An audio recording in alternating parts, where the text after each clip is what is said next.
ইরানের ক্ষেপণাস্ত্র হামলায় ইসরায়েলে এক রাতে নিহত ৮ জন, আহত ১০০।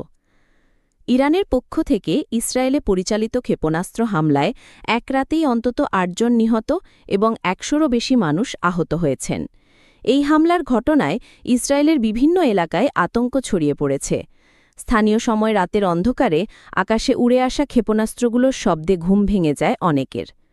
হামলার শিকার এলাকাগুলোতে জরুরি পরিষেবা দলগুলো দ্রুত পৌঁছে যায়। আহতদের মধ্যে অনেকের অবস্থাই গুরুতর বলে জানা গেছে। হাসপাতালগুলোতে চিকিৎসা দেওয়ার জন্য অতিরিক্ত স্টাফ মোতায়েন করা হয়েছে। নিহতদের পরিবারের সদস্যরা শোক প্রকাশ করেছেন এবং আহতদের দ্রুত সুস্থ হয়ে ওঠার জন্য সবাই প্রার্থনা করছেন।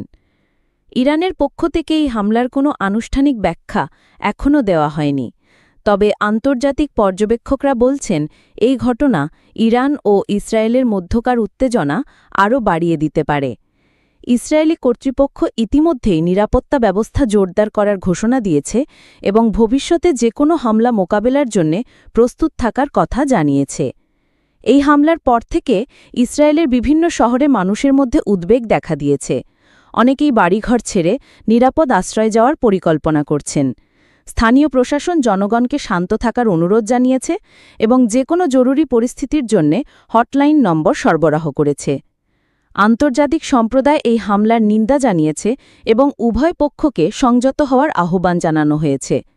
জাতিসংঘের পক্ষ থেকে জরুরি বৈঠক ডাকার কথা ভাবা হচ্ছে। এই ঘটনায় পুরো অঞ্চলের শান্তি ও স্থিতিশীলতা নিয়ে নতুন করে প্রশ্ন উঠেছে। ইসরায়েলি সেনাবাহিনী জানিয়েছে তারা ইরানের এই হামলার জবাব দিতে পারে, তবে কী ধরনের পদক্ষেপ নেওয়া হবে তা এখনও স্পষ্ট নয়। এই পরিস্থিতিতে উভয় দেশের নাগরিকদের নিরাপত্তা নিয়ে উদ্বেগ বাড়ছে। এই হামলার ফলে ইসরায়েল ও ইরানের মধ্যকার সম্পর্ক আরও খারাপের দিকে যাচ্ছে বলে বিশ্লেষকরা মনে করছেন।